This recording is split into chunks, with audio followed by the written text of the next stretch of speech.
ঢাকার জন্য চরম সুখবর। ঢাকা যে তিনটি সহজ সমীকরণের মাধ্যমে এবারে বিপিএল এর সুপার ফোর খেলতে পারে। দেখেন, ঢাকা এবারে বিপিএল এ 6টি ম্যাচ খেলে ফেলেছে। 6টি ম্যাচের মধ্যে 2টি ম্যাচ জয় লাভ করেছে, 4টি ম্যাচ হেরেছে। ঢাকা কিছুটা বিপদে পড়ে গেছে।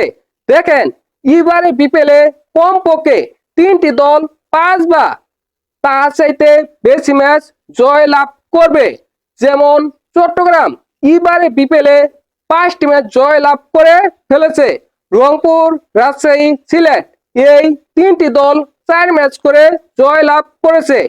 রংপুর এবং রাজশাহীর মধ্যে আজকে ম্যাচ রয়েছে। ওই ম্যাচে যে দল জয় লাভ করবে ওই দলের জয় হবে 5টি। তাছাড়া সিলেটের সাথে রংপুর এবং রাজশাহীর ম্যাচ রয়েছে। ওই ম্যাচে যে দল জয় লাভ করবে ওই দলেরও 5 ম্যাচ জয় হবে।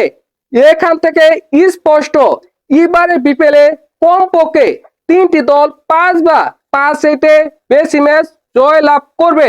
দেখেন, এবারে বিপিএল এ ঢাকা যে 3টি সহজ সমীকরণের মাধ্যমে সুপার ফোর খেলতে পারে। 1 নম্বর সমীকরণ, যদি এবারে বিপিএল এ 3টি দল 5 বা 5 বেশি ম্যাচ জয় লাভ করে, একটি দল 4টি ম্যাচ জয় লাভ করে, সেক্ষেত্রে ঢাকার 4টি ম্যাচ জয় লাভ করতে হবে। যেহেতু ঢাকা 6টি ম্যাচের মধ্যে 2টি ম্যাচ জয় লাভ করেছে, ঢাকার বাকি রয়েছে এখনো 4টি ম্যাচ। ওই 4টি ম্যাচের মধ্যে ঢাকার 2টি ম্যাচ জয় লাভ করতে হবে। সেক্ষেত্রে ঢাকার জয় হবে 4 ম্যাচ। 4 ম্যাচ জয় লাভ করে ঢাকা সুপার ফোর খেলতে পারে যদি ঢাকার এনআরআর পয়েন্ট বেশি হয়। 2 নম্বর সমীকরণ, যদি এবারে বিপিএল এ 4টি দল 5 বা 5 অধিক ম্যাচ জয় লাভ করে, সেক্ষেত্রে ঢাকার 5 ম্যাচ জয় লাভ করতে হবে।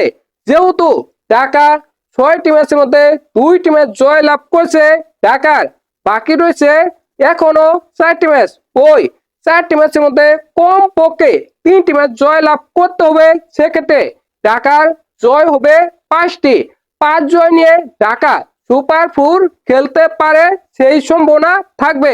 3 নম্বর সমীকরণ, ঢাকা যদি এবারে বিপিএল এ 6টি ম্যাচ জয় লাভ করতে পারে তাহলে ঢাকা নিঃসন্দেহে সুপার ফোর খেলবে।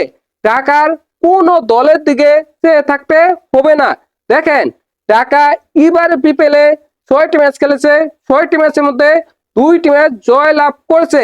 ঢাকার বাকি রয়েছে এখনো 4টি ম্যাচ। ওই 4টি ম্যাচের মধ্যে 4টি ম্যাচ জয় লাভ করলে ঢাকার জয় হবে 6টি। সেক্ষেত্রে ঢাকা নিঃসন্দেহে সুপার ফোর খেলবে। দেখেন, এই 3টি সমীকরণ ঢাকার সামনে রয়েছে, আর কোনো সমীকরণ নেই। ঢাকা যদি সুপার ফোর খেলতে চায় তাহলে এই সমীকরণগুলো ঢাকার মিলাতেই হবে। আপনাদের কি মনে হয়, এবারে বিপিএল এ ঢাকা কি সুপার ফোর খেলতে পারবে নাকি পারবে না? অবশ্যই কমেন্ট করে জানাবেন।